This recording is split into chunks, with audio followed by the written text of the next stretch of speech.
7A85, code 6 on 58 in Ontario, 58 in Ontario, 7A85, 58 in Ontario.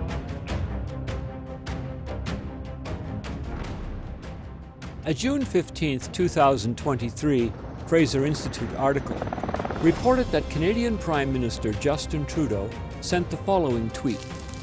We're seeing more and more of these fires because of climate change.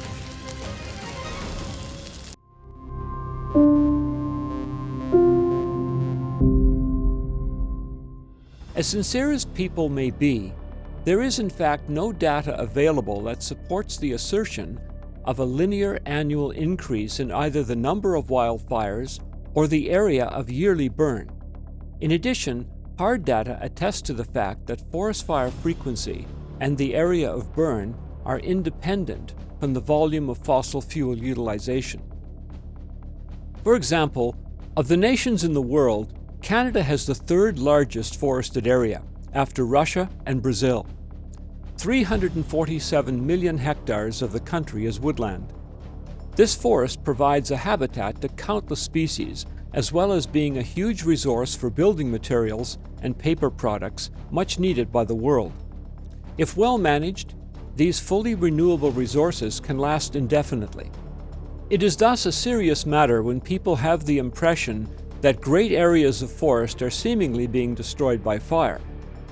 How much of this vast forested area does burn on an annual basis? Is that area increasing annually at the present time? In 2023, fires have been more frequent and consumed more forested area than in any previous year. If indeed a progressive climate warming is the cause, then this trend should be discernible in the records of areas burned over past years.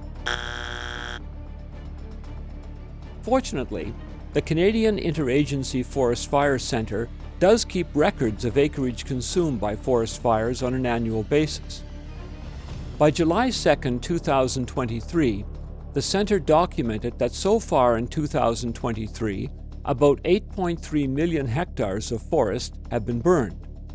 This is a record since the centre started accumulating data. However, when one examines information on burned areas from previous years, one may question if it is indeed an extension of a trend. From their record of fire starts over the past 40 years, the trend line in fact shows a significant decline in the number of fires over that period, with the peak year being 1989. Similarly, when one looks at the agency's graph of overall area consumed by fire, while there is a spike in 2023, the graph does not give any indication of a gradual increase related to the alleged gradual increase in global temperature. The record shows an erratic history and gives no indication of a worsening situation given a linear increase in global temperature. One should also keep in mind that a majority of wildfires in Canada are caused by humans, not climate change, as reported by the Global News on June 8, 2023. As one can see by comparing the two graphs, the number of fires and the total area burned does not necessarily correlate. Often the amount of area burned is a function of a fire being in a more remote area apart from significant settlements. Primary effort in fire suppression is reserved for fires that are threatening populated areas, with less effort expended on fires that are not placing towns at risk. On average in Canada, fires will consume about 2.4 million hectares of forest annually. This amounts to about 0.6% of Canada's total forested area. Previous to 2023, the worst fire year of which we have an official record was 1991, which saw 7.1 million hectares consumed, or 2% of Canada's forest. Clearly, there is no discernible trend of increase in areas burned, as in 2020, the burn amounted to only 0.07% of the total area and 0.4% in 2022. If steady temperature increase is a cause of worsening fires, this is most certainly not supported in the scientific data. In fact, Canada's very worst fires on record occurred between 1 and 2 centuries ago. In 1825, a single fire destroyed 1.6 million hectares in the province of New Brunswick within a couple of days. This amounted to 1/5 of the forest in the province. It is known as the Great Miramichi Fire. It destroyed several towns and villages, and many lives were lost. The single worst fire in Canadian history with regard to area burned is known as the Great Fire of 1919. This inferno started in north-central Alberta and burned all the way to eastern Saskatchewan, destroying settlements, farms, and forest, and consuming over 2 million hectares.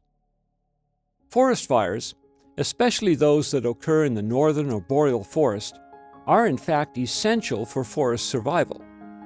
After a fire in such ecosystems, there is a great renewal of life. Grasses, flowering plants, and young trees, including the fire species such as pine that need fire to open their pine cones and release new seeds, all start to grow in a very short time. Such renewal controls plant diseases and releases nutrients for new generations. Lush new growth brings about increases in animal populations as well. Fires in the forested area is a natural and necessary part of forest health. It is unhelpful to make or report public statements which are in fact inaccurate. Our society now, more than ever, needs to ensure that the statements that are made are in fact correct. A loss of trust in media or in leadership is not beneficial for any society. Please take time to view our video, Do You Live by the Honor Principle? You will find the link in the description below. If you liked this video, please like, comment, and subscribe. And for more content like this, please visit our website at tomorrowsworldviewpoint.org.